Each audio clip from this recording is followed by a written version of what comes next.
ఇలా సిర్పూర్ నియోజకవర్గంలో నాకు వచ్చిన రిపోర్ట్ అధ్యక్ష, చేతి పంపులు 2153 ఉన్నాయి అధ్యక్ష.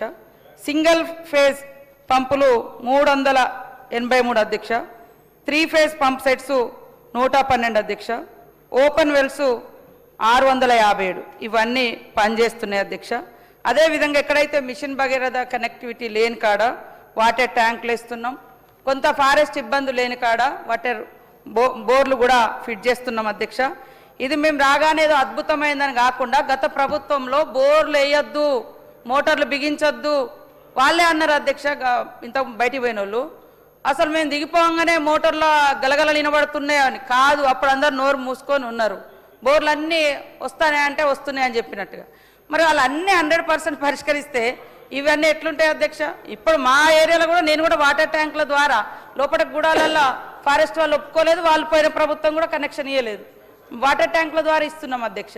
సోలార్ పెట్టి అట్లా కూడా ఇస్తున్నాం అధ్యక్ష. కాబట్టి ఎస్డిఎఫ్ నిధులు ఇవ్వలేదు, ఏం నిధులు ఇవ్వలేదు అని ఆ మేడం అనిపోయింది. అది కరెక్ట్ కాదు అధ్యక్ష.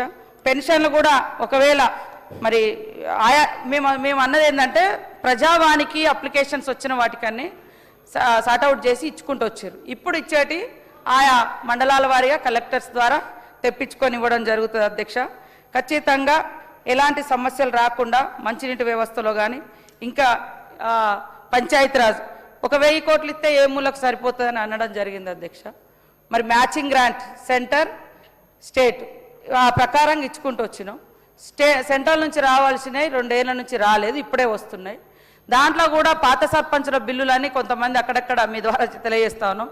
అది 2024 ఏప్రిల్ నుంచి మొన్న సర్పంచ్ ఇప్పుడు 31 వరకు మార్చి 31 వరకు వచ్చే డబ్బులు అధ్యక్ష. ఇప్పుడు 1280 కోట్లు వచ్చినాయి, ఇంకా వచ్చేటివి ఉన్నాయి. కాబట్టి జిల్లా కలెక్టర్లు కానీ అక్కడటువంటి సర్పంచులు కానీ దీన్ని టైడ్ అన్టైడ్ ఫండ్ కింద ఉన్నాయి. ఆ గైడ్లైన్స్ ప్రకారం ఖర్చు పెట్టుకోవాలి. గ్రామాల అభివృద్ధి వేరు ఇది వేరు అంటే గ్రామాలకు రోడ్లు ఇస్తే సీసీ రోడ్ గ్రామాల అభివృద్ధే కదా సార్, డ్రైనేజ్ ఇస్తే గ్రామాల అభివృద్ధే కదా సార్, బోర్స్ వేస్తే గ్రామాల అభివృద్ధే కదా సార్. ఇంకా గ్రామ పంచాయతీలు వేరంటే గ్రామ పంచాయతీ కిందనే నడుస్తుంది. ఇన్ని రోజులు సర్పంచులు లేరు, అక్కడ కార్యదర్శులు పెట్టినా కూడా లెక్కగట్టి ఇస్తా ఉన్నాం. ఇంకొక 40-50 కోట్లు ఉండొచ్చు వాళ్ళ పెండింగ్, అంతే తప్ప వేరే ఏం లేదు. కాబట్టి ఎక్కడైతే అవసరం పడుతుందో ఇట్లా ఆవాసాలు ఐసోలేటెడ్ విలేజెస్ అక్కడ బోర్వెల్స్ కూడా వేస్తున్నాం అధ్యక్ష. వీటన్నింటినీ దృష్టిలో పెట్టుకొని ముఖ్యంగా మాకు కొన్ని ట్రైబల్ గూడాలలో మన మిషన్ భగీరథ నీళ్ళు అస్సలే వాడట్లేదు అధ్యక్ష. అక్కడ ఎక్కువ డిమాండ్ ఉంది. నేను ఆదిలాబాద్ ఇన్ఛార్జ్ మినిస్టర్గా కూడా ఉన్నా కాబట్టి ఎస్డిఎఫ్ కింద ఫండ్స్ ఇస్తే ఎక్కువ బోర్లు వాటికి వేసారు, ఇంకా కూడా డిమాండ్ ఉంది. అదొక ఫీలింగ్ అక్కడ నుంచి వస్తాయి ఏంటిదా అనేది. మిషన్ భగీరథ నీళ్ళు తాగట్లేదు చాలామంది, కాబట్టి వాళ్ళకు బోర్ల అవకాశం కూడా ఇచ్చినాం. ఇప్పుడు మా పాల్వాయి హరీష్ అన్న గారు అన్నట్టుగా ఈరోజు మరి వాళ్ళ నియోజకవర్గంలోనే నేను ఇప్పుడు చెప్తున్న మరొకసారి డేటా అన్న ఒకసారి రాసుకోండి. మీ దగ్గర చేతి పంపులు ఇవన్నీ కూడా పనిచేస్తున్నాయి. 2153 చేతి పంపులు, సింగిల్ ఫేజ్ పంపులు 383, 3 phase pump sets 112, open wells 657.